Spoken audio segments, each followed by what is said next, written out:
घुटनों को जमीन पर रखा और कहा, ऐ अब्दुल्लाह, कल की रात मैंने भी दुआ की थी, तूने भी दुआ की थी, अल्लाह ने दोनों की दुआ कबूल की, लेकिन कसम रब्बे जुल जलाल की, मेरी दुआ से तेरी दुआ कई दर्जे अफजल है, इसलिए कि दुश्मनों को मारने का मजा और है, नबी की मोहब्बत में मर जाने का मजा और है, मर जाने का मजा और है। जिंदगी ये नहीं किसी की किसी के लिए, जिंदगी है नबी की, और ना समझ मरते हैं जिंदगी के लिए, जीना मरना है सब कुछ नबी के लिए। ऐ सुन्नियो, आज मैं तुमसे पूछना चाहता हूं, जिंदगियां जो रब ने तुम्हें दी हैं, नबी को छोड़कर कब तक भागोगे? कहां तक अपनी ख्वाहिशात की पैरवी करोगे? आज तुम्हारे हाथों में ताश के पत्ते, शराब की बोतलें, आज तुम्हारे मोहल्लों को बदनाम कर रखा गया है। कोई भी नशा पूछे तो उसे मुसलमानों का मोहल्ला बताया जाता है। ये कैसी किस्म की बेहयाइयां हमारे मोहल्लों में आ गई? मुझे बताओ, उन सहाबा के सामने कल कयामत के दिन तुम्हें खड़ा होना होगा जिनके जिस्म के 80 टुकड़े हो गए, उस वक्त तुम क्या मुंह दिखाओगे? एक साद इब्न रबी है सहाबी, जिनको 12 नेज़े लगे थे, पेट फट गया था, अंतड़ियां बाहर आ गई थी, जान अभी बाकी थी। जो सहाबी करीब आए उनसे क्या कहते हैं? साद इब्न रबी, साद इब्न रबी कहते हैं, ऐ मेरे दोस्त, जाओ अल्लाह के रसूल को सलाम कह देना, मैं जिंदा रह करके आपकी इज्जत की हिफाजत का हक अदा नहीं कर सका। कई लोगों ने मुझसे कहा कि मोड़ासा के लोग बड़े अकीदतमंद लोग हैं और बड़े बड़े उलमा से वाबस्ता रहे, मशाइख से, लेकिन हालिया दिनों में इनके अंदर सुलह कुल्लियत आ रही है। सुलह कुल्लियत का मतलब क्या है? अरे ये भी अच्छा वो भी अच्छा, यानी कांग्रेस बनने वाले, सबको लेकर के चलना। वो अलग कांग्रेस है, यहां अलग कांग्रेस है। मेरे अजीजों, दर हकीकत ये मुनाफिक का दूसरा नाम है। मुनाफिक जो कभी इधर नजर आए कभी उधर नजर आए। मेरे अजीजों, आपसे तो मैं कहूंगा, कम से कम आपको ये ज़ेब नहीं देता कि दर दर की ठोकरें खाओ, इसको उसको राजी करो। अपना सब कुछ गुंबद खजरा कल भी था और आज भी है। मेरे नबी से मेरा रिश्ता कल भी था और बतला दो गुस्ताख नबी को गैरत सुन्नी जिंदा है, उन पे मर मिटने का जज्बा कल भी था। और मुझे इस बात का एतराफ है कि इतनी जलाल भरी और गरजदार आवाज के बाद अब मेरी आवाज की कोई हैसियत नहीं है। जामी मियां साहब जिस तरह से गरजते हैं, ना मेरे पास उतनी आवाज है, ना उतना मजबूत गला है, वो उनको ज़ेब देता है। हाँ, लेकिन मैंने सुना है सैयदना अबू बकर सिद्दीक रदी अल्लाह ताला अन्हु का तीर का निशान कभी खता नहीं जाता था, बड़ा सटीक निशाना था। मैंने ये महसूस किया है कि जब भी हम कहीं निशाना लगाते हैं बराबर कुत्तों को पहुंचता है।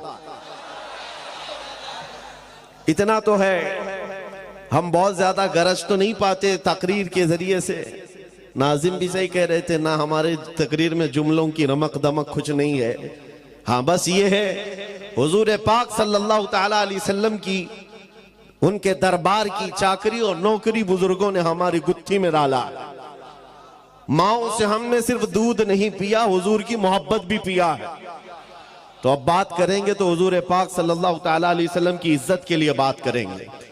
अजीजान गिरामी वक़ार, हम आज जिन हालात के शिकार हैं, बहुत सारे लोगों ने तुम्हें नर्वस बना रखा है कि तुम्हारे पास कुछ नहीं है, और ऑलरेडी ये बहुत सारे एहसास कमतरी के शिकार हो गए। मैं इस तरह का कायल नहीं हूं, बुराइयां बहुत सारी हैं हमारे अंदर, उसकी इस्लाह होगी, लेकिन इसका मतलब ये नहीं है कि उम्मत पूरी खत्म हो गई। तुम्हारे पास कोई दौलत ही नहीं है, तुम बिखरे हुए हो, टूटे हुए हो, नहीं, मैं इसका कायल नहीं हूं। आज भी हमारे पास बहुत बड़ी दौलत है। इकबाल ने 100 साल पहले कहा था, जरा नम हो तो बड़ी जरखेज है मिट्टी ये साकी। मायूस नहीं हूं मैं अपनी किश्ते वीरां से इकबाल, जरा नम हो तो बड़ी जरखेज है ये मिट्टी। यानी सब कुछ आज दुनिया हमें बता रही है, ये सिर्फ और सिर्फ तुम्हें एहसास कमतरी की बीमारी में लाने के लिए। होता यह है कि आदमी को मैदान जंग में जाने से पहले अगर ये बता दिया जाए कि तेरे हाथ खराब हैं, तेरे पैर खराब हैं, तेरा दिमाग भी सही नहीं है, तो वो बेचारा शक में अपने आप को ही कमजोर महसूस करके पीछे भाग जाता है। अक्सर ऐसा हो रहा है।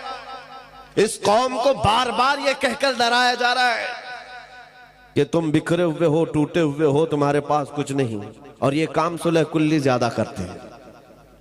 जमात के अंदर मौजूद गद्दार ये काम ज्यादा करते हैं। मगर हमारा मिशन ये है कि हमारे पास आज भी वो दौलत मौजूद है जो पूरी दुनिया को हिला सकती है।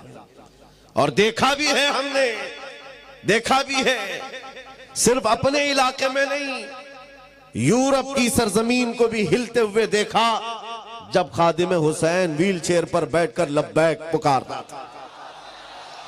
माजूर पैरों से खड़े नहीं हो सकते थे, लेकिन उनके नारे में इतना दम क्या था कि यूरोप की पार्लियामेंट में उनके नाम पर डिस्कस होने लग जाए। पता यह चला कि कोई तो दौलत है जो आज भी पूरी कायनात को हिलाती है, कोई तो दौलत है तुम्हारे पास। मैं उसी की तरफ आता हूं। वो दौलत हासिल करना तुम्हारा असल शिवा हो। तुम्हारी जिंदगी का मकसद सिर्फ ये हो कि वो दौलत छीनने ना पाए, बाकी सब जाए, कोई फर्क नहीं पड़ता, कुछ फर्क नहीं पड़ता। आपको एक हदीस के जरिए से मैं बताता हूं।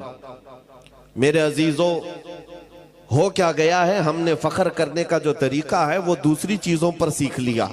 इसकी प्रॉपर्टी इतनी है, उसकी प्रॉपर्टी इतनी है, इसका नाम इस पे है, इसका मनसब ये है। इन चीजों को हमने फख्र का जरिया बनाया हुआ है। बल्कि असल चीज जो तुम्हारे पास दौलत है उसे फख्र का जरिया बनाते। दुनिया तुम्हारी आंख से आंख नहीं मिला सकती। आज नबी पाक सल्लल्लाहु तआला अलैहि वसल्लम के वो फरमान की तरफ आओ।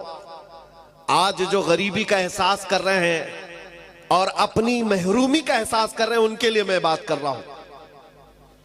जंगे बदर के बाद जब हुजूर सल्लल्लाहु अलैहि वसल्लम ने माले गनीमत तकसीम किया तो उसमें मुहाजिरीन को थोड़ा माल ज्यादा दे दिया। जो हिजरत करके आए थे उनको माल ज्यादा दिया, जो मदीने के रहने वाले अंसार थे उनको कम दिया। अब मदीने के अंसार के दिलों में यह बात आई कि हुजूर अपने गांव वालों को माल ज्यादा दे चुके हैं। ये चीमी गोइयां चलने लगी। हुजूर पाक सल्लल्लाहु तआला अलैहि वसल्लम तक ये बात पहुंची। साद बिन मुआज रज़ियल्लाहु तआला अन्हु को हुजूर ने बुलाया, जो अंसार के सरदार थे। हुजूर ने पूछा, ऐ साद, क्या तुम्हारे कबीले में ये बातें चल रही हैं? उन्होंने कहा, हाँ या रसूल अल्लाह सल्लल्लाहु अलैहि वसल्लम, माले गनीमत की तकसीम के बाद ये बातें चल रही हैं। हुजूर ने फरमाया, अपनी कौम को एक जगह जमा करो, अंसार को एक जगह जमा करो। तवज्जो मेरे अजीजों, अंसार को सब एक टीले के पास जमा किया गया। नबी पाक सल्लल्लाहु अलैहि वसल्लम तशरीफ लाए और पूछा, सुना है कि तुम्हारे दिलों में एक बात आ गई है कि मैंने मुहाजिरीन को माल थोड़ा ज्यादा दे दिया है, क्या ये बात सही है? उनकी गर्दनें झुक गईं। कहा, हाँ या रसूल अल्लाह, हम में से कुछ लोगों के दिलों में बात आई। नबी पाक सल्लल्लाहु अलैहि वसल्लम ने वो खुतबा दिया। बुखारी शरीफ और मुस्लिम शरीफ पढ़ो, आंखें नम हो जाती। अल्लाह के हबीब सल्लल्लाहु तआला अलैहि वसल्लम ने अंसार से कहा, हाँ ये तुम कह सकते हो ए अंसार कि हम मक्का छोड़कर आए थे, घर नहीं था, तुमने घर दिया। हमारे पास कोई थे नहीं, तुमने आसरा दिया। लेकिन क्या ये बात सच नहीं कि तुम गुमराह थे, अल्लाह ने मेरे जरिए तुम्हें हिदायत दी? तुम बिखरे हुए थे, अल्लाह ने मेरे जरिए तुम्हें मुत्तहिद किया। तुमको अल्लाह ताला ने मेरे जरिए से इज्जत दिया। अंसार ये खुतबा हुजूर का सुन करके रोने लग गए। और उसके बाद जो जुमला मुझे बताना है इस हदीस से, वो ये, आखिर में मेरे आका सल्लल्लाहु अलैहि वसल्लम इस खुतबे के क्या फरमाते हैं, वही मेरा टॉपिक है। हुजूर फरमाते हैं, ऐ अंसार की जमात, क्या तुम इस बात पर राजी नहीं हो कि दुनिया वाले माल लेकर के जाएं और तुम अल्लाह का रसूल लेकर के जाओ? तुम अल्लाह का रसूल ले जाओ। अंसार कहते उस दिन इतना रोए थे कि उनकी दाढ़ियों से भी आंसू के कतरे टपक रहे थे। जब रसूल पाक मिल गए तो फिर क्या है। आज वही मैं कहता हूं मेरे अजीजों, तुम्हारे पास वो दौलत है कि अगर नाम लो तो बेइख्तियार तुम्हारे अंगूठे लबों से लग जाते। आज भी वो दौलत है कि नहीं है? मुअज्जिन मस्जिद में पुकार रहा है, अशहदु अन्ना मुहम्मदर रसूलुल्लाह, तो हम रास्ते पर चल रहे हो लेकिन अंगूठे चूम लेते हो। ये वो दौलत है जो तुम्हारे सीनों में मौजूद है। जब हुजूर की बात आए चेहरों पर एक अलग रंगत आ जाती है। एक नात खां को पढ़ते हुए देखो, अगर हकीकत में हुजूर का तस्वुर लेकर के कोई सुनता है, उसके चेहरे की रमक दमक बताती है कि दिल कितना उजाला। आज भी तुम्हारे पास वो दौलत है, और अगर ये दौलत नहीं होती तो ये मीडिया के दज्जाली भेड़िए क्यों भौंक रहे होते? उन्हें तो पता है ये 14% है, यहां पर शुमार भी है ना, 14% है। हमारे लिए Shri Krishna report, Sachar committee report, सब कुछ है इनके पास।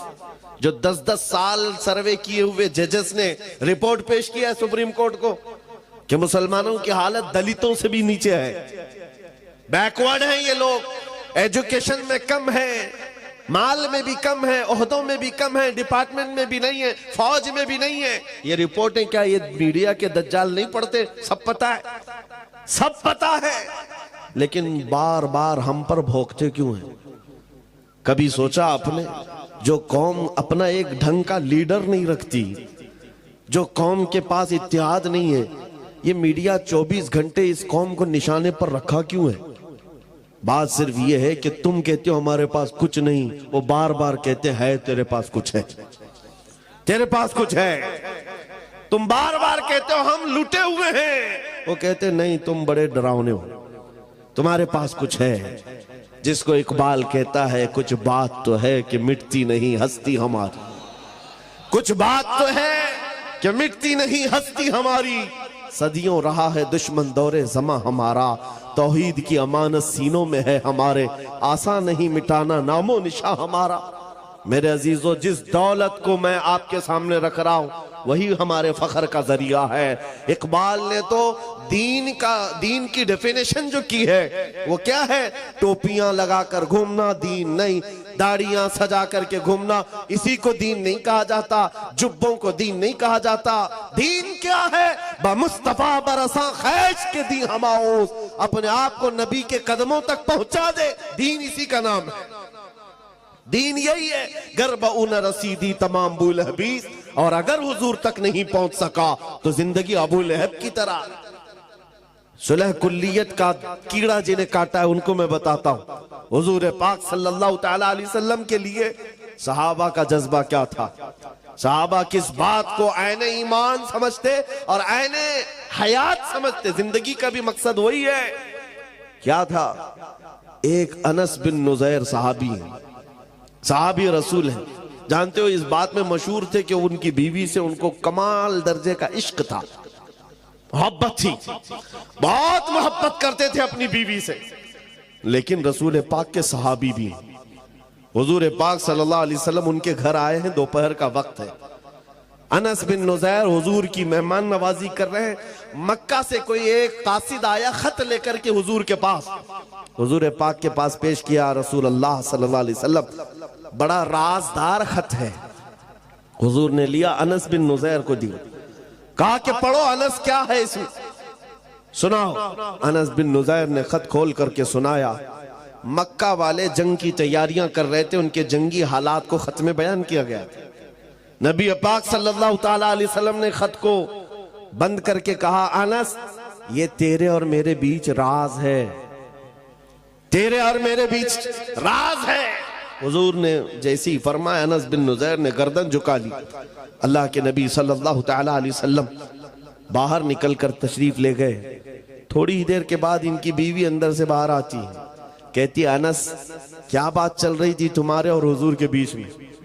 अनस बिन नुज़ैर जो कमाल दर्जे का इश्क करते थे, मोहब्बत करते थे बीवी, कहते खबरदार, वो रसूलुल्लाह का राज, इसमें तुम बीच में मत आना।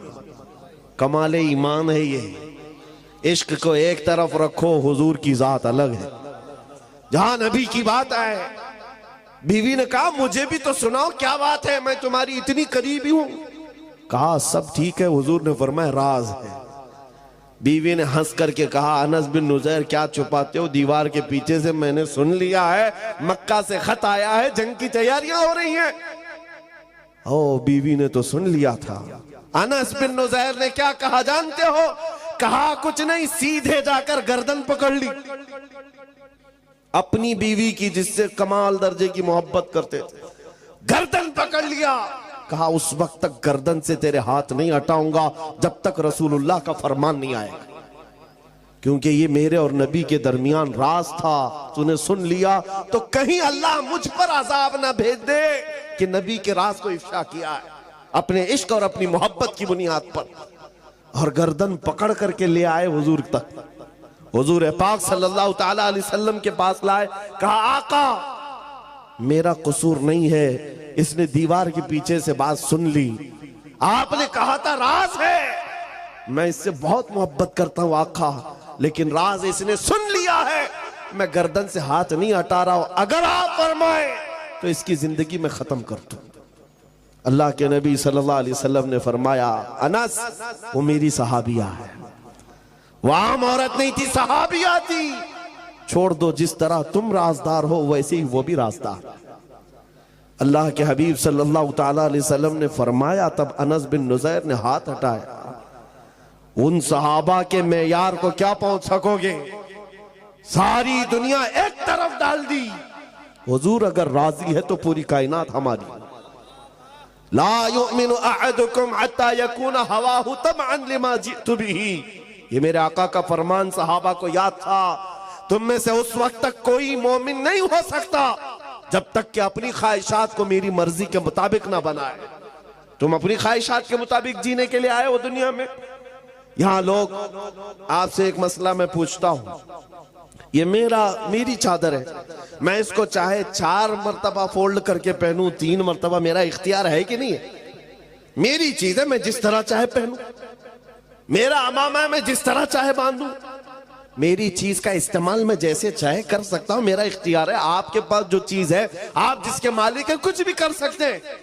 लेकिन मैं आपसे एक मसला पूछता हूं, क्या सुसाइड करना, आत्महत्या करना, खुदकुशी करना इजाजत है इसकी? अरे जान तो तुम्हारी है, जैसे सारी चीजों को खुद इस्तेमाल कर लेते हो, जान को भी अपने हाथों से क्यों नहीं खत्म कर सकता? अपनी जान है, खुद मार क्यों नहीं सकता? नहीं, इसकी इजाजत नहीं है सुसाइड करने की। क्यों नहीं है? साफ सी बात है, जान के तुम मालिक ही नहीं तो जान ले कैसे सकते?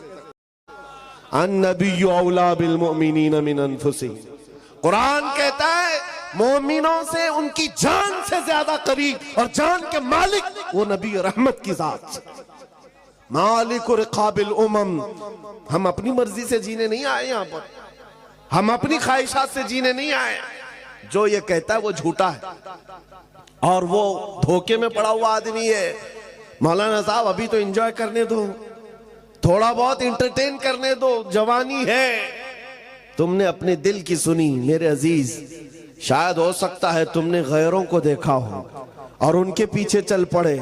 ईसाई नाचते हैं, शराब पीते हैं, हिंदुओं के यहाँ अलग त्योहार आते हैं, इतने अलग अलग किस्म के उनके यहाँ भंगड़े होते हैं, मैं क्यों ना करूं? शेर चला कुत्ते की चाल, अपनी चाल भूल गया। तुमको नबी रहमत सल्लल्लाहु अलैहि वसल्लम की उम्मत में बनाया गया और रब ने खैर उम्मत का लक़ब तुम्हें दिया। तुम्हें कुत्तों को देखने के लिए नहीं भेजा गया, तुम्हें खालिद बिन वलीद को देखने के लिए भेजा गया है। सलाहुद्दीन अय्यूबी को देखो, मुस्तफा करीम के कदमों को देखो। अपने से नीचों को देखोगे तो नीचे बनते चले जाओगे, ऊपर देखो अल्लाह तुम्हें बुलंदी पर ले जाएगा। ऊपर देखो, अपनी ख्वाहिशात से हम जीने नहीं आए हैं, हमें जो करना है यहां पर। एक बात मैं बताता हूं, सूफिया इकराम का एक मसलक है, जब वो किसी की तरबियत करते मुजाहिदे करवाते। मुजाहिदे हैं, मुराकबे हैं, मुहासबे हैं, मुकाशफे हैं, ये मंजिलें हैं वहां पर। पहले खाने को तर्क करवाया जाता है, दुनिया की ख्वाहिशात निकाली जाती है, नींद कम, बोलना कम, खाना कम, बहुत कुछ वहां तरबियतें होती। लेकिन एक मंजिल है मुराकबे की, मुराकबा। ये क्या होता है मुराकबा मालूम है? हजरत जुनैद बगदादी रहमतुल्लाह ताला अलैह ने फरमाया, मुराकबा करो और जिसका मुराकबा मुकम्मल हो गया वो अल्लाह का वली बन गया। मुराकबा क्या है, सुनना चाहेंगे आप? बहुत आसान अमल दे रहा हूं, बहुत आसान अमल। मुजाहिदे में बहुत लंबी नमाजें हैं, रात रात भर खड़े होकर इस्तिग़फ़ार करते रहो। मुजाहिदे, मुराकबा बहुत आसान है। क्या है? बस आंख बंद करके खामोश थोड़ी देर बैठ जाना, बस यही मुराकबा है, कुछ नहीं है इसमें। मुराकबा आंख बंद कर खामोश बैठना। 5 मिनट बैठो कि 10 मिनट बैठो, घंटा भर बैठो, तुम्हारा इख्तियार, लेकिन थोड़ी देर खामोश बैठना है।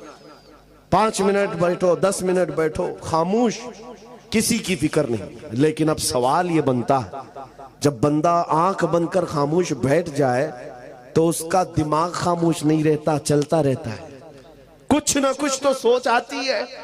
अरे वो कहीं पे भी तन्हा बैठे तो उसकी अकल के घोड़े दौड़ते रहते हैं, वो खामोश नहीं हो सकते। हजरत जुनैद बगदादी से पूछा गया कि मुराकबे में अगर थोड़ी देर खामोश बैठना ही इबादत है और सोच आती रहे तो क्या सोचे? सोचों पर तो पहरा नहीं लगा सकते। आपने फरमाया हाँ बिल्कुल सही, सोचों पर तुम पहरा नहीं लगा सकते, रोक कंट्रोल नहीं कर सकते। एक बात सोचना है तुम्हें, मुराकबे में एक बात बार बार सोचना है। पूछा गया क्या सोचना है?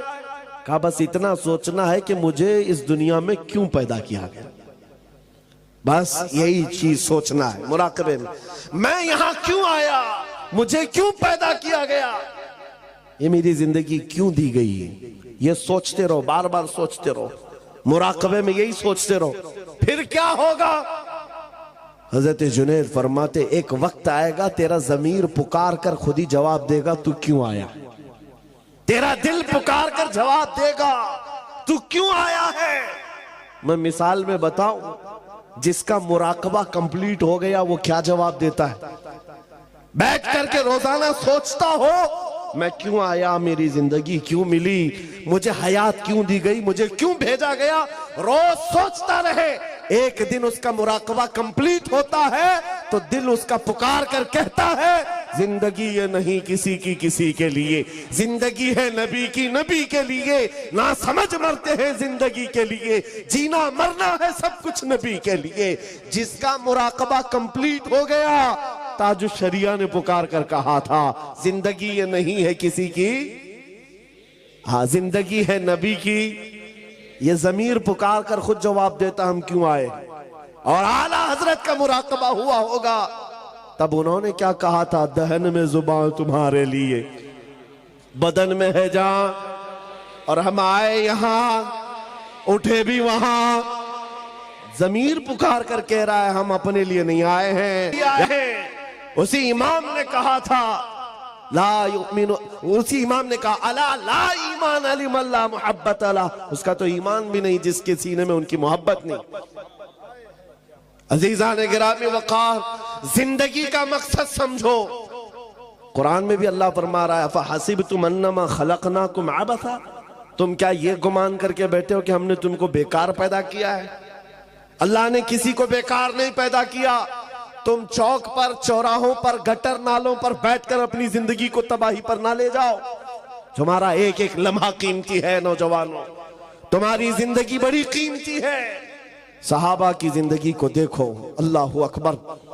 तुम्हें ऐसा लगता है कि हम कुछ सख्त बोलते हैं। एक गांव गया था, कुछ लोगों को डर लगता भी है, तो सेक्रेटरी साहब थे गांव के कमेटी के, कान में मुझे कहते हैं हजरत वो थोड़ा सा शहादत पे वगैरह बयान मत कीजिए, बच्चे बहुत उत्साह हो जाते, बच्चे बहुत ज्यादा अलग माइंड के हो जाते हैं। मैं 1.5 घंटा शहादत पे ही बयान की। कहा जिस चीज को तुम अपनी कौम से छीनना चाहते हो मैं वो देना चाहता। तुम्हें क्या पता है शहादत की लज्जत क्या है? गैरों के तलवे चाटने वालों को क्या खबर है? हुजूर पाक सल्लल्लाहु ताला अलैहि वसल्लम की वफा के लिए जिन बच्चों ने अगर आज़म भी उठाया है, उनके हौसलों को ना तोड़ो। बस बात हम इतनी करते हैं कि हम गैर कानूनी काम नहीं करते जी, हम गैर कानूनी काम नहीं करते। मैंने आज तक बारहा ये कहा है, पूरी दिल्ली से लेकर मुंबई तक पता नहीं कितनी एजेंसियां बार बार तफ्तीश के लिए आती हैं, जो भी कि क्या खुफिया मीटिंग है, खुफिया प्लानिंग। आज तक हमने कोई सीक्रेट मीटिंग की ही नहीं, कोई खुफिया प्लानिंग किया ही नहीं, ना ही किसी के मारने का, ना ही किसी की प्लानिंग का। इसलिए कि हम तरबियत छुप करके अंडरग्राउंड नहीं देते, मैदानों में अलल ऐलान कहते। जो भी बात कर रहे हैं ये मिंबर पर कर रहे हैं। बात सुनो, मैं क्या कह रहा था। हुजूर पाक सल्लल्लाहु ताला अलैहि वसल्लम के लिए अगर आप ये समझते हो कि अभी मेरी जवानी है, मैं जवानी में अभी ऐश करूंगा, आप मदीने के उस दूल्हे के बारे में क्या कहोगे जिसकी आज ही शादी हुई? सैयदना हंजला अपनी दुल्हन को लेकर घर आए हैं, रात शबे अरूसी मना रहे, सुहाग रात। ये एक मर्द के लिए जिंदगी की खूबसूरत रात कही जाती है, उसके अरमानों की रात है, दुल्हन के साथ शबे विसाल में है। बाहर किसी ने ढिंडोरा और निदा दी, या अय्युहल मुस्लिमून क़ाल रसूलुल्लाह सल्लल्लाहु अलैहि वसल्लम इज़हबू इलल जिहादी फी मरदातिल्लाह। ऐ मुसलमानों, अल्लाह के रसूल ने फरमाया है जिहाद की तरफ निकलो अल्लाह की रजा के लिए। उहद के मैदान की तरफ हुजूर पाक तशरीफ ले जा रहे हैं। बिस्तर छोड़कर आज का दूल्हा उठ गया, रात को उठा, अपनी शरीके हयात से कहा अलविदा, चाहो तो तलाक ले लो, बकिया जिंदगी इद्दत के बाद किसी और से निकाह कर ले लो, या फिर अल्लाह की मर्जी पर कायम रहो। खातून वो नहीं थी जो पांव पकड़ ले और बेड़ियां डाल दे जवान को कि कहां मुझे अभागन बनाए जा रहे हो, एक रात लाए हो, किसके हवाले छोड़ जा रहे। नहीं, खातून मदीना थी, कहती है ऐ मेरे सरताज अल्लाह हाफिज, जाओ, सही सलामत आओगे तो गाजी की बीवी कहलाऊंगी, शहीद हो गए तब भी फखर से शहीद की बेवा कहलाऊंगी। जाओ, वाह वाह, अल्लाह के रसूल के साथ जा रहे हो, बेड़ियां किस बात की, इजाजत किस बात की। वो हंजला दौड़ते हुए मैदान जिहाद में शरीक भी हुए, जिनकी जानों की अहमियत थी कि नहीं मेरे अजीज, उनकी अपनी लाइफ, उनका अपना मिशन, उनकी अपनी जिंदगी थी या नहीं, लेकिन उन्होंने सब कुछ हुजूर के लिए वक्फ कर रखा था। इज्जत नबी के कदमों में ढूंढा है। जब मैदान उहद में शरीक हुए, इत्तेफाक ये है कि दूसरे दिन सैयदना हंजला की शहादत भी हुई। जिस दिन किसी का वलीमा हो और उस दिन उसकी लाश मैदान में पड़ी हुई हो, ये मजहर कहीं नहीं देख सकते, ये सिर्फ मुस्तफा के दीवानों में मिलता है, सिर्फ मुस्तफा के दीवानों में। बेशक वलीमे के दिन शहादत हो चुकी हो, हुजूर ने फरमाया सबकी लाशें जमा करो। साहबा कहते सबकी मिल गई, हंजला की लाश नहीं मिल रही है मैदान में। हुजूर से जब ये कहा, नबी पाक सल्लल्लाहु ताला अलैहि वसल्लम सर झुकाए थे। थोड़ी देर के बाद इरशाद फरमाया फलां जगह पर हंजला की लाश ले आओ। साहबा उस जगह गए तो देखा हजरत हंजला की लाश तो मिली, पूरे जिस्म पर गुस्ल दिए हुए कतरात टपक रहे, उठाकर लाए।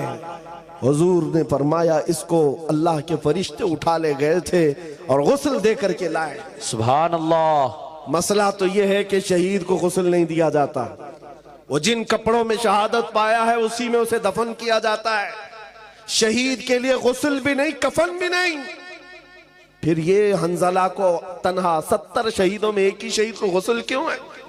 मेरे आका फरमाते हैं उसकी बीवी से पूछो तुम्हें पता चलेगा, बीवी से पूछो मालूम पड़ेगा। रात को ये अपनी बीवी के साथ हम बिस्तरी कर चुका और इस पर गुस्ल वाजिब था, सिर्फ इसलिए दौड़ता हुआ मैदान में आ गया कि कहीं मैं रसूलुल्लाह से पीछे ना हो जाऊं, अल्लाह, कहीं जमात से पीछे ना हो जाऊं। गुस्ल करने तक भी नहीं। इसीलिए ताजुशरिया ने कहा जिंदगी ये नहीं किसी की किसी के लिए, वाह, जिंदगी है नबी की, नबी के लिए। वो सहाबा का मेयार है, सहाबा का मेयार। हर एक सहाबी तुम्हारे सामने लाकर दिखाऊं, उनके सामने इसके सिवा कुछ नहीं है। उसी मैदान उहद में एक खातून दौड़ती हुई आ रही थी, पता है, जिसका एक जुमला पूरी दुनिया में मशहूर है। खातून मदीना का एक जुमला, जिनके भाई, जिनका शोहर, जिनका बेटा, जिनका बाप, 4 रिश्ते शहीद हो गए थे। उस खातून को जब खबर दी गई थी तो उसने पूछा अल्लाह के रसूल कैसे हैं, आमिना के लाल कैसे हैं? जब बताया गया कि हुजूर सलामत है तो क्या कहती, अरूनी अंजुरी लए, ऐसे नहीं खबर मत दो, दिखाओ मुझे, मैं दीदार तो करूं। जिसका बेटा मैदान में शहीद हो चुका हो, जिसका भाई लाश के साथ मौजूद हो, जिसका शोहर खून में लथपथ हो, वो खातून कहती है आमिना के लाल को देख लो। देखने के बाद एक जुमला कहा था, वो जुमला हम गरीबों के लिए ढारस है। मैं पढ़ता हूं इस जुमले को वजीफे के तौर पर, सच कह रहा हूं, वजीफे के तौर पर, तस्बीह के तौर पर। उस खातून ने हुजूर को देखते ही कहा था, या रसूल अल्लाह कुल्लु मुसीबतिन बादक जुललुन, है अल्लाह के रसूल, अगर आप सलामत हैं हर मुसीबत छोटी है, हर मुसीबत छोटी है। वाह वाह वाह। अगर आप हैं मेरे आका, मेरा चांद सलामत तो पूरी कायनात सलामत। सुभान अल्लाह। उनका ये जुमला आज भी याद करता हूं। जब कभी दर्द हो, तकलीफ हो, हुजूर की तरफ मुखातिब होकर के अर्ज करते, या रसूल अल्लाह कुल्लु मुसीबतिन बादक जुललुन, आका अगर आप हमारे साथ हैं तो हर मुसीबत छोटी है, हर सितम, हर मुसीबत गवारा है। या रसूल अल्लाह एक बार तुम कह दो कि तू हमारा। वाह वाह वाह। बस यही जिंदगी है मेरे अजीज, यही जिंदगी है।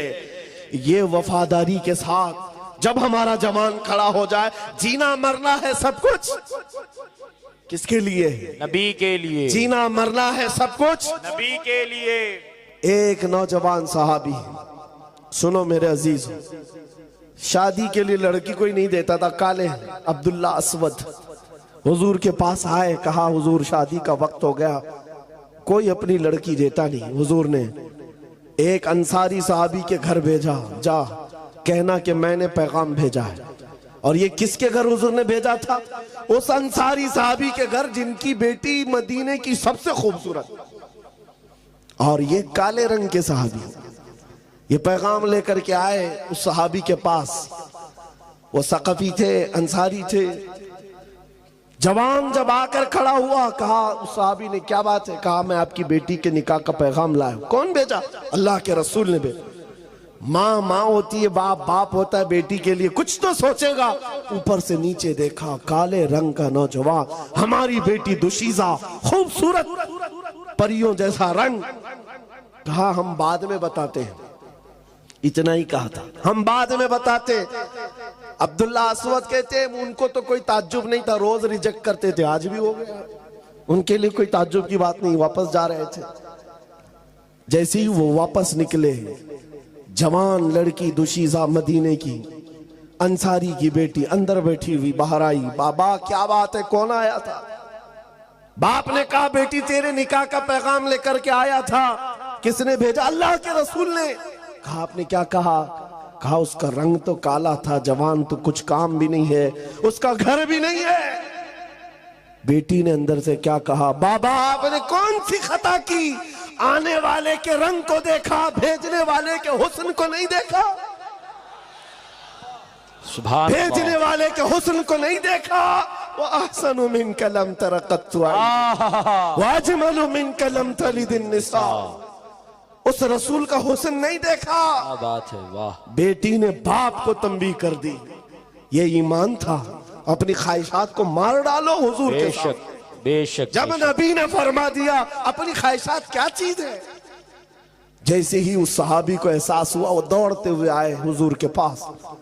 और ये अब्दुल्ला असवद काले रंग के सहाबी हुजूर को अभी अपना वाकया बता ही रहे थे कि आका उन्होंने भी रिजेक्ट कर दिया। तब तक बाप भी दौड़ते हुए आए। कहा या रसूल अल्लाह माफी चाहता हूं, हुक्म के अमल में ताखीर की माफी चाहता हूं, मुझे माफ कर दे। मेरी बेटी भी राजी है, मैं भी राजी, मेरी बीवी भी राजी। आप इस नौजवान से मेरी बेटी का निकाह कर दो। जो तुमने पहले चलाई थी, you like that, ना? नहीं यार, ये भी बढ़िया है। But you wanted a safe option, ना? Safest in segment, ma'am. 6 airbags, 5-star rating. पहली पेड सर्विस 30,000 किलोमीटर पर आएगी। 30,000? 30,000? Skoda FanFest is live. Walk in today for a test drive and avail exciting benefits. Skoda. माँ के हाथ के लड्डू या पापा के साथ घर सजाना. Festive season feels the best at home. Get assured train tickets on Paytm.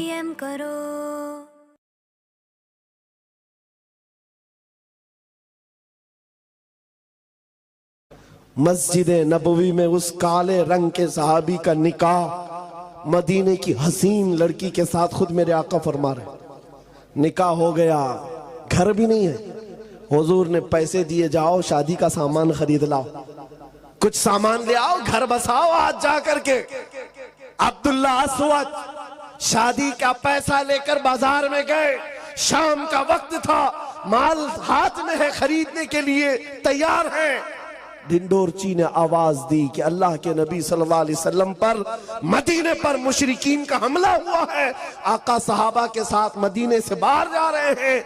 यह अब्दुल्ला अस्वद है जो शादी का सामान खरीदने गए थे, अब तलवार खरीद रहे हैं, नेजा खरीद रहे हैं, भाला खरीद रहे हैं, घोड़ा खरीद रहे हैं, लोहे की खुद खरीदा और लोहे की जिरा खरीदा। पूरा पैसा जंग के सामान में खर्चा कर दिया, सब खर्चा कर दिया, 1 रुपया भी नहीं बचाया। ये तो सोचते जंग करेंगे, बाद में तो शादी करनी है, बाद में तो घर बसाना है। नहीं, अल्लाह के नबी के साथ जाना है। माल किस चीज का नाम है? अपनी ख्वाहिशात किस चीज का नाम है? और अपनी ख्वाहिश जंग में जाने की जितनी थी पूरी कर लिया, सारे सामान ले लिया, माल से सब आया। और जब सफे लग रही थी, ये घोड़े पर बैठ करके आए जिनके पास घोड़ा भी नहीं था। नया घोड़ा है, नया लिबास है, और टोपी लोहे की, जिरा लिबास लोहे का, तलवार चमकती हुई। और जैसे ही सफों में दाखिल हो रहा है, कुफार और मुशरिकीन में तहलका मचाया हुआ है, दरहम बरहम कर रहा है। हुजूर पाक सल्लल्लाहु अलैहि वसल्लम अपने खीमे से बैठकर देख रहे थे। सहाबा को बुलाया, पूछा ये बतल जलील कौन है, ये बहादुर कौन है? सहाबा पीछे लग गए, इधर से उधर से देख रहे, नकाब पड़ा हुआ है चेहरे पर, कोई नहीं पहचान रहा। आकर के हुजूर से कहा, आका ये तो अल्लाह की रहमत है, कहीं बाहर से आया हुआ है, मदीने का नहीं लगता, हम में से नहीं, हमारी जमात का नहीं, कोई और आया मदद के लिए। हुजूर ने मुस्कुरा कर कहा, तुम नहीं पहचान रहे, मैं उसके कहनियों के काले रंगत से पहचान रहा हूं, मेरा अब्दुल्ला अब्दुल्ला अस्वद है। मैंने उसको शादी का सामान खरीदने के लिए पैसे दिए थे, उसने सारा पैसा, सारा माल असबाबे जंग खरीदने में लगा दिया। मेरे अजीजों, शाम का वक्त था जब इसी अब्दुल्ला अस्वद को नेजा मार करके दुश्मनों ने शहीद कर दिया।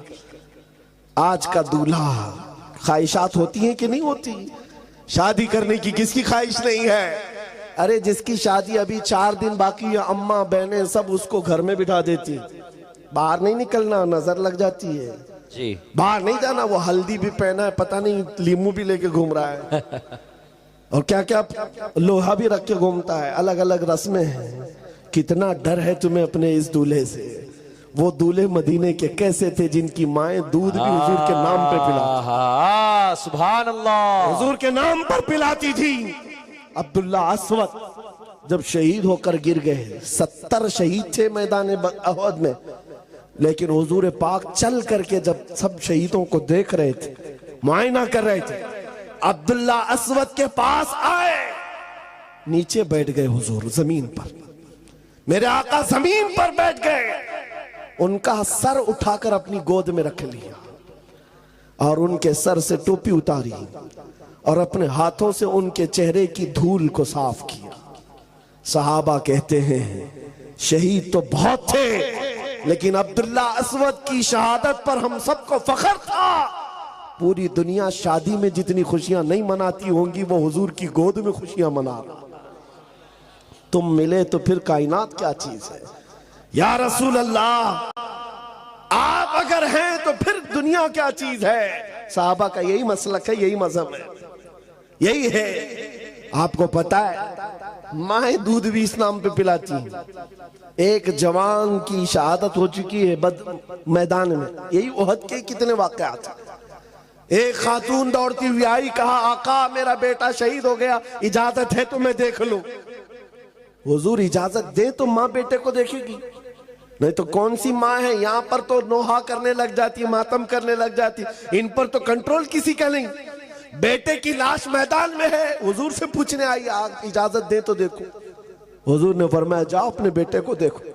वो खातून अपने बेटे के पास आकर सीधे देख नहीं रही, बल्कि अपने बेटे का जुब्बा उठा देती, उठा करके पलट करके पीठ पर हाथ फेरती है, फिर सजदे में गिर जाती है और शुक्र बजा लाती है, कहती है रहमान तेरा शुक्र है मेरी तूने सुन लिया। जो करीब सहाबा खड़े थे वो पूछते हैं खातून क्या बात है, अपने बेटे की लाश पर तुम ये क्या कर रही हो, उसका जुब्बा उठा रही हो, पीठ फेर रही हो। वो मदीने की खातून कहती है, सर आपने जो पूछा जवाब सुनो। जब सारे जवान जा रहे थे हुजूर के साथ, मेरा बेटा जैसे ही मेरे घर की चौखट से निकल रहा था, मैंने पकड़ कर कहा था, बेटा याद रखना, अगर हुजूर पर कभी सख्त मामलात आ गए, दुश्मनों की तरफ से हालात खराब हो गए, पीठ फेर कर भागना मत। हुजूर अगर हुजूर को छोड़कर जाते हुए मारा गया, मर भी गया, तो मैं दूध माफ नहीं करूंगी। फिर मुझे खबर मिली कि ओहद में हालात खराब हो गए, दुश्मनों की तरफ से हालात बिगड़ गए और वो गालिब आ गए। मेरा कलेजा धक धक कर रहा था कि हुजूर पर जब हालात इस तरह के मुशरिकीन ने बनाए हैं, तो कहीं मेरा बेटा हुजूर को छोड़कर भागा तो नहीं। मैं दौड़ती हुई मैदान में आई, लोगों ने कहा नहीं तेरा बेटा शहीद हो गया। तब भी इत्मीनान नहीं हो रहा था, भागते हुए तो नहीं मारा गया है। मैंने आकर पलट करके उसकी पीठ को सिर्फ इसलिए देखा कि पीछे से तीर लग करके मरा है तो भागते हुए मरा होगा, लेकिन अल्लाह का शुक्र है मेरे बेटे की पीठ पर एक भी तीर नहीं, सारे तीर सीने पर खाकर मरा। मां का फख्र भी यही है, जिंदगी ये नहीं किसी की, और जिंदगी है नबी की। ना समझ मरते हैं जिंदगी के लिए, जीना मरना है सब कुछ। अजीजा ने गिरामी वकार, रात ज्यादा हो गई, मैं जिस बात को लेकर के अर्ज कर रहा हूं, काश तुम्हें यह एहसास हो जाए वो दौलत जिस दिन तुम्हारे अंदर शबाब के साथ आ जाए, लोगों का आंखों से आंखें मिलाना दूर, तुम्हारे सामने चेहरा उठाना भी मुश्किल हो जाए।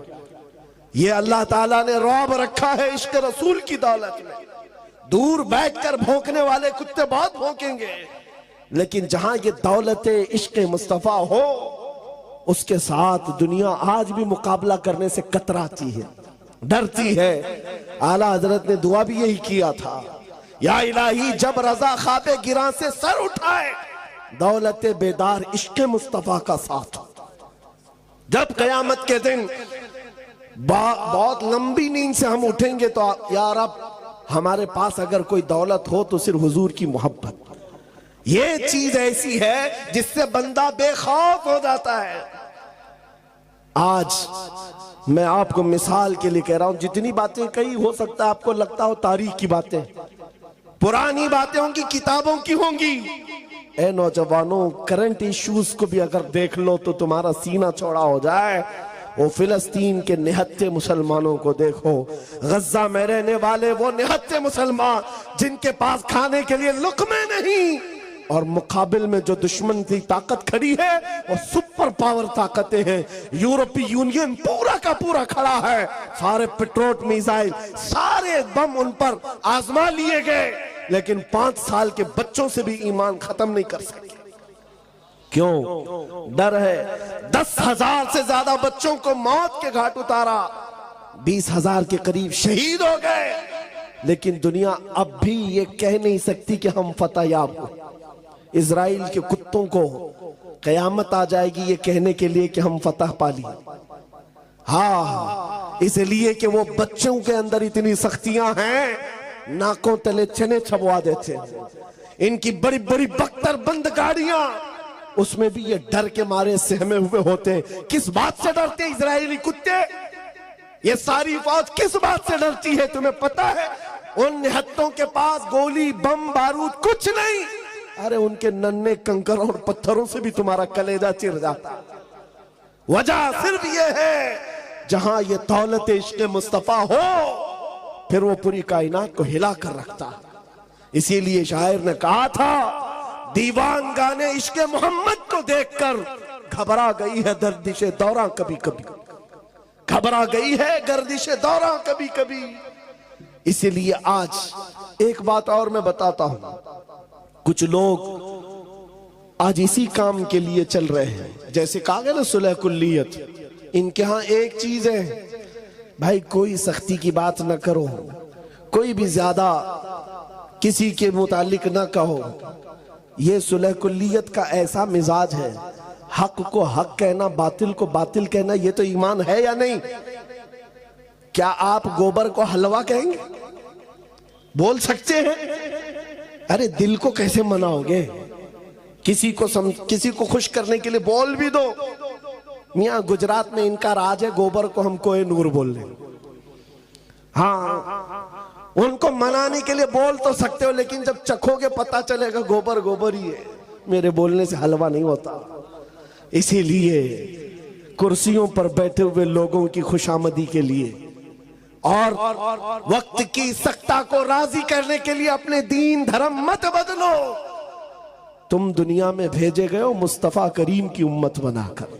अगर नबी राजी है तो अल्लाह ताला राजी है, और कायनात में वक्त बदलने वाला अल्लाह है, रब तबारक व ताला है। उन सुलह कुल्लियों का क्या होगा जो आज इनके जय जय के नारे लगा रहे? कल हमारा दौर आएगा, तब क्या कहोगे? किसके नारे लगाओगे? शर्मिंदा हो जाओगे। इसीलिए आला हजरत ने क्या कहा था? आज ले उनकी पनाह, आज मदद मांग उनसे, कल न मानेंगे क़यामत में अगर मान गया। या एक बात और भी मैं बताता हूं। कब्र में जाने के बाद 3 सवालात करते फरिश्ते। सबको पता है ना? सबको पता है वो सवालात, सबको मालूम है। तुम्हारा रब कौन है? दूसरा सवाल, तुम्हारा दीन क्या है? फिर से मैं पूछता हूं आपको, लफ्ज पर तवज्जो। मुनकर नकीर ये सवालात करेंगे, आपको बताया गया कि नहीं है? कौन? जवाब तो देंगे। तुम्हारा रब कौन? आगे का लफ्ज मैं छोड़ रहा हूं सवाल में। तुम्हारा रब कौन? नहीं, मैं जवाब नहीं पूछ रहा आपसे, सवाल ही पूरा कंप्लीट करो सवाल को। सवाल क्या है? इसी में तो अहमियत है, पूरा मसला इसी का है। तुम्हारा रब कौन है या था? फरिश्ते क्या पूछेंगे? तुम्हारा रब कौन? ये कब्र में पूछ रहे हैं। अभी कौन है बता?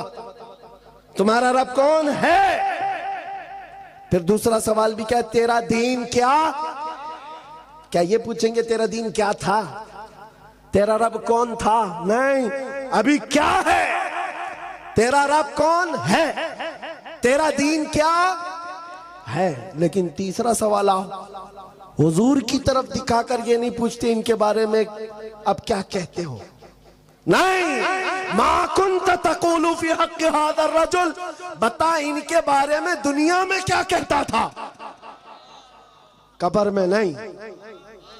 2 सवालों पर तो फरिश्तों ने कहा तेरा रब कौन है, तेरा दीन क्या है। हुजूर के बारे में कहते हैं कौन है, नहीं क्या कहता था।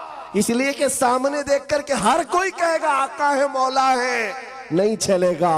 दुनिया में क्या कहता था वो बता। दुनिया में क्या कहता था? कौन सी पार्टी का था? अपोजिशन में, सुलह कुल्लियत में कहा था? मेरे अजीजों, हा हा ला अदरी के अलावा मुनाफिक कुछ नहीं कह सकेगा। हाँ, सुन्नी झूम कर कहेगा। फरिश्तों इनके बारे में पूछते हो, अब तो पाए ना से ऐ फरिश्तों क्यों उठूं? अरे मर के पहुंचा हूं यहाँ इस दिलरुबा के वास्ते,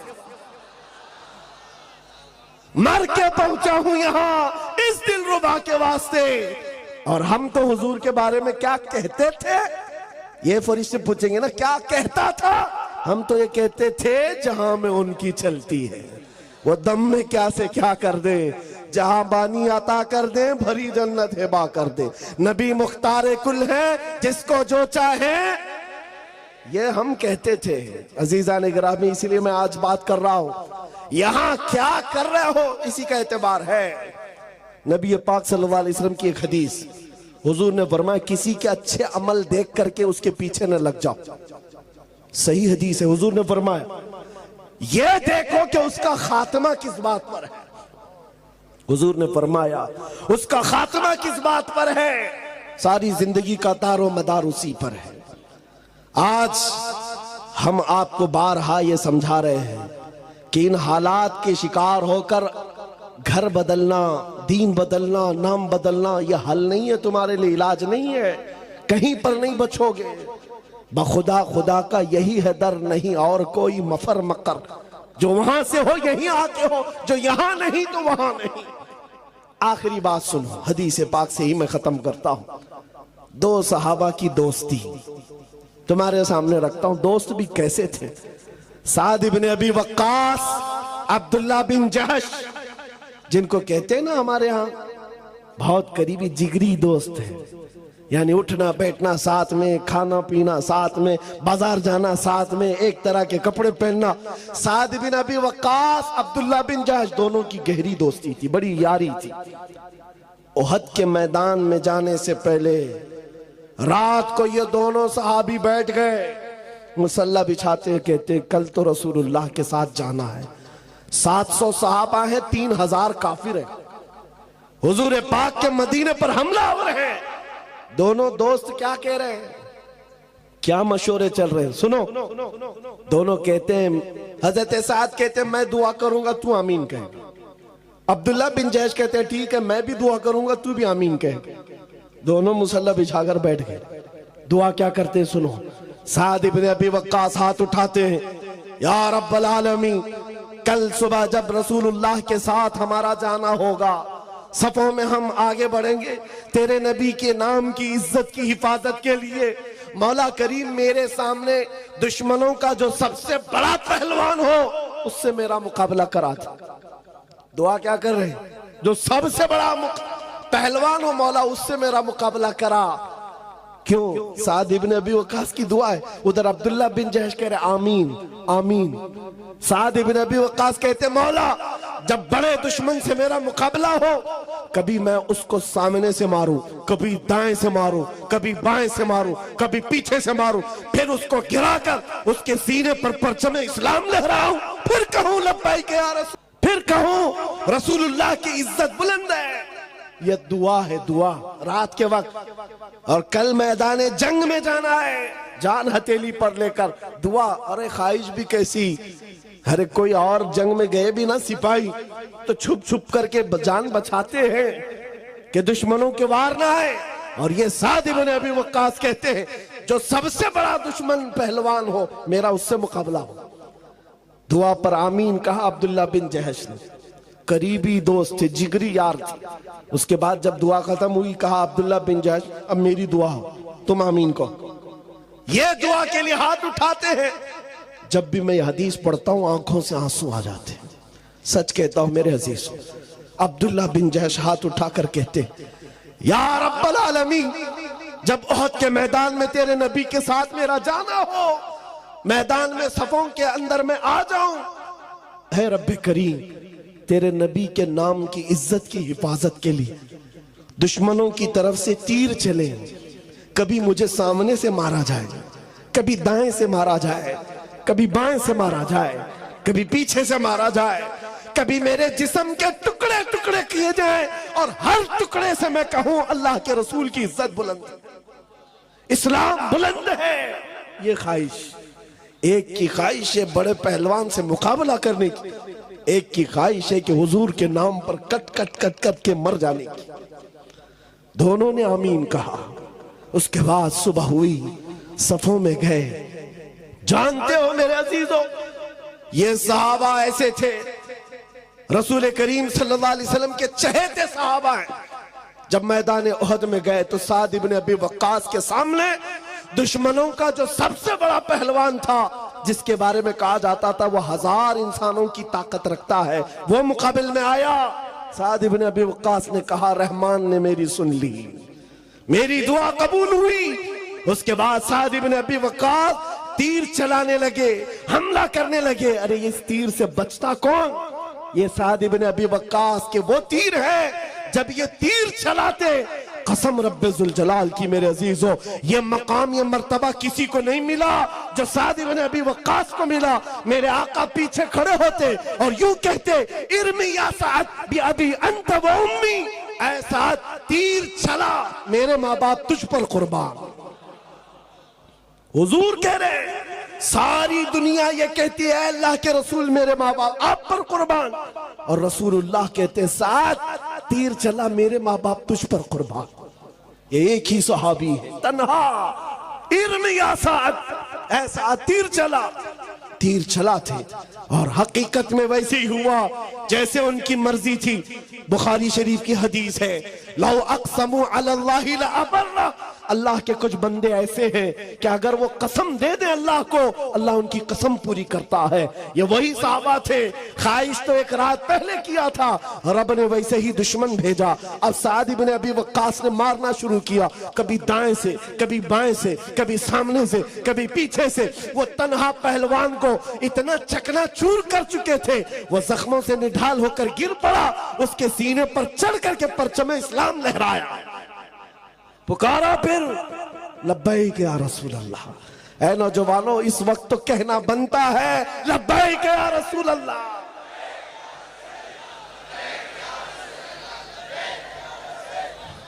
सुनो आगे की बात। इनकी दुआ तो कबूल हुई और अब्दुल्ला बिन जहश की दुआ भी कबूल हुई। रात को उन्होंने जो दुआ किया था, हुआ ये कि दोपहर के वक्त वो लड़ते हुए काफिरों के नरगे में आ गए, दुश्मनों की भीड़ में आ गए। दुश्मनों ने अब्दुल्ला बिन जहश को दाएं से मारा, बाएं से मारा, सामने से मारा, पीछे से मारा। इतना मारा, उसके बाद गिराकर उनके जिस्म की 80 बोटियां की, 80 टुकड़े किए थे। ये वो अब्दुल्ला बिन जहश है जिनके जिस्म के टुकड़ों को रस्सियों में पिरोकर काफिरों ने हार बनाकर पहना था, हार बना लिया था। अब्दुल्ला बिन जहश।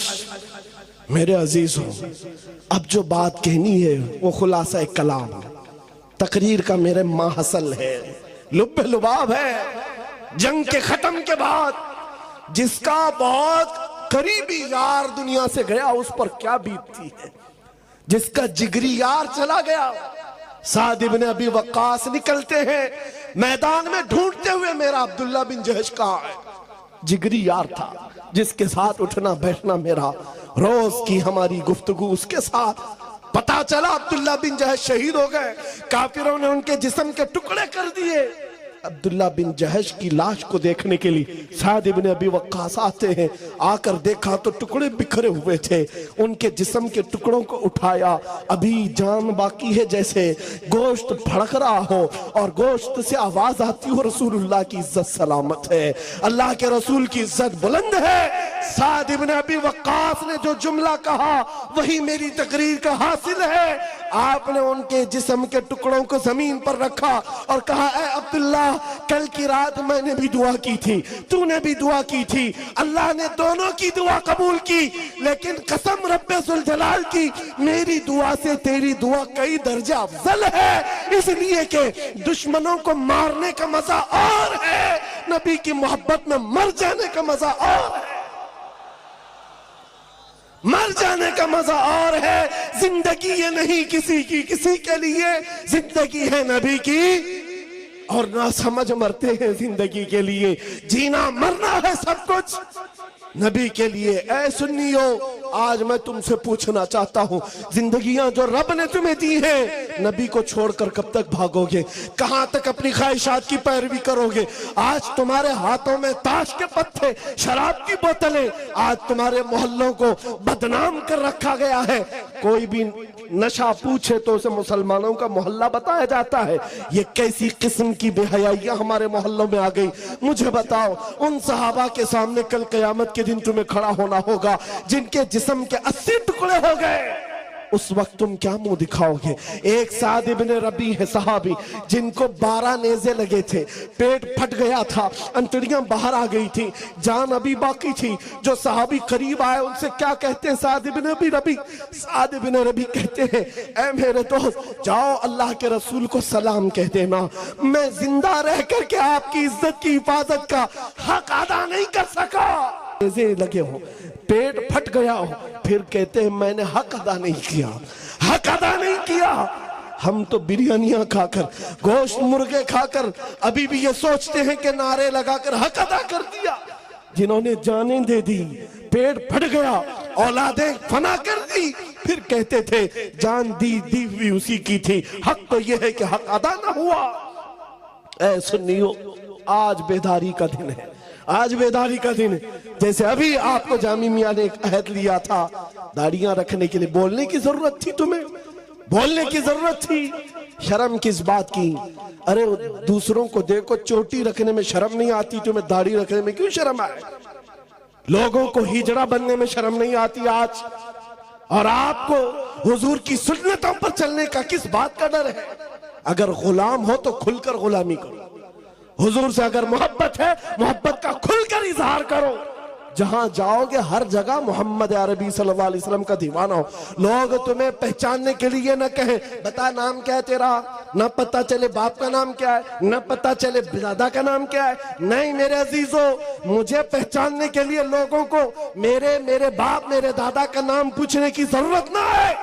मैं चलता फिरता ऐसा नजर आओ, देख कर कहे इसके बदन से मदीने की खुशबू आती है, गुलामी मुस्तफा के आसार नजर आते हैं। आज बदलो अपनी जिंदगी को। इन बच्चों के अंदर वो माहौल। नौजवानों, तुम आम जिंदगी नहीं गुजार रहे, तुम्हारी जिंदगी इतनी कीमती है कि ये जो छोटे छोटे 6 साल 7 साल 8 साल के बच्चे, ये तुम्हारी हर अदा को देखते। तुम बाइक उड़ाते हो, ये अभी 7 साल का है, इसके दिल में अभी से अरमान मचलते मैं भी उड़ाऊंगा। तुमने ये ट्रांसफर किया है, तुम नशा करते हो, अपनी नस्ल में मुंतकिल करते हो। याद रखो, आने वाली नस्लों को तबाह करने का तुम्हारे हाथ में ठेका है, और अगर तुम संवर गए तो आने वाली नस्लें मुजाहिदीन की पैदा होंगी, मुजाहिदीन की पैदा होंगी। सलाहुद्दीन आसमान से नहीं उतरता, जमीन से नहीं आता, हमारे मुआशरे से निकलता है। वो कब निकलता है? जब हर जवान ये कह जाए मैं सो जाऊं या मुस्तफा कहते कहते, खुले आंख सल्ले आला कहते कहते। हर घर का ये निजाम हो। गाने बाजे बंद करो, दिन की इब्तिदा हुजूर पर दुरूद पढ़ते हो, रात को सोने के वक्त मेरे मुस्तफा को याद करके सोए। और मेरे अजीजों, अभी कह रहे थे ना जामी मियां साहब, एयरपोर्ट में से ही इनसे मुलाकात हुई थी। वो तन्हा भी जाते हैं, कभी अकेले भी जाते हैं। हालात बड़े खराब हैं, हमें पता है हालात बड़े खराब हैं, लेकिन घर से मैं अमामा शरीफ सारी चीजें लेके निकलता हूँ, सिर्फ इसी बात के साथ। ये मेरा कोई बड़ा कमाल नहीं है, बल्कि तमन्ना बता रहा हूँ। हालात जैसे भी खराब हो, हुजूर की मोहब्बत साथ लेकर चलते, दुरूद पढ़ते हुए, इस आज़म के साथ जहां मौत आनी है आएगी। जिस जगह भी सोना होगा, अमामा साथ है, हुजूर की सुन्नत के साथ जाएंगे, हुजूर की उम्मत सुन्नत के साथ जाएंगे। लेकिन तुम याद करो कि अचानक अगर मलकुल मौत आए, कौन सा चेहरा लेकर जाऊंगा? हुजूर पूछें कि क्या तू मेरा उम्मती है? क्या है तेरे जिस्म पर मेरी अलामत? क्या दिखाओगे? इसलिए बदलो, आज अपनी जिंदगी को बदलो, और आज चले बारगाह मुस्तफा में ये आज़म करके उठते हैं, आका मैं मुजरिम हूँ, आका मुझे साथ ले लो, कि रास्ते में है जा बजा थाने वाले, चमक तुझसे पाते हैं सब पाने वाले, मेरा दिल भी चमका दे। हुजूर के बारे में यकीन है कि नहीं? अगर वो अता करने पर आए तो अता जरूर करेंगे। मेरा दिल भी चमका दे, चमकाने वाले बरसता नहीं देख कर अब्र रहमत, हम बदों पर भी बरसा दे। बरसाने वाले या रसूल अल्लाह, तू जो चाहे तो मैल मेरे दिल के धुले, कि खुदा दिल नहीं करता कभी मैला तेरा, तेरे टुकड़ों पे पले गैर की ठोकर पे न डाल, झिड़कियां खाएं कहां छोड़ के सदका तेरा, तेरे कदमों में जो है गैर का मुंह क्या देखे, कौन नजरों पे जचे देख के तलवा तेरा। या रसूल अल्लाह, गंदे निकम्मे कमी महंगे है कौड़ी के तीन, कौन हमें पालता, तुम पे करोड़ों दुरूद, बेहुनर हो बेतमीज किसको हुए हैं अजीज, एक तुम्हारे सिवा तुम पे करोड़ों दुरूद। आका बद है तो आपके, भले हैं तो आपके, टुकड़ों पे यही के पले हैं, रुख किधर करें तुझसे जो मुंह छुपाए तो करें किसके सामने, क्या और किसी से तवक्को नजर की है, सरकार हम कमीनों के अखलाक पर न जाए, आका हुजूर अपने कलम पर नजर करें। या रसूल अल्लाह, मंगता तो है मंगता, कोई शाहों में दिखा दो जिसको मेरे सरकार से टुकड़ा ना मिला हो। आपके दरबार की ये शान है, आता है फकीरों पे उन्हें प्यार कुछ ऐसा, खुद भीख दे और खुद कहे मंगते का भला हो। आका हमारा ये यकीन है, मुरासा में बैठा हुआ ये मैदान इस यकीन के साथ पुकार रहा है, हम में से हर एक का चेहरा आका आपकी नजरों के सामने मौजूद है, हम सबको आप मुलाहिजा कर रहे हैं। एक बार करम की नजर हो जाए, तलम फरसूदा जा पारा, से हिजरा या रसूल अल्लाह, दिलम पशमुर्दा आवारा, से ऐसियां या रसूल अल्लाह, चुसूए मन गुजर आरी मने मिस्कीन नादारी फिदाए नक्श नाले न कुनम जा या रसूल अल्लाह। कौन देता है देने को मुंह चाहिए, अरे देने वाला है सच्चा, देने वाला है सच्चा। लब्बैक या रसूल अल्लाह, क्या रसूल लब्बैक या रसूल अल्लाह। क्या रसूल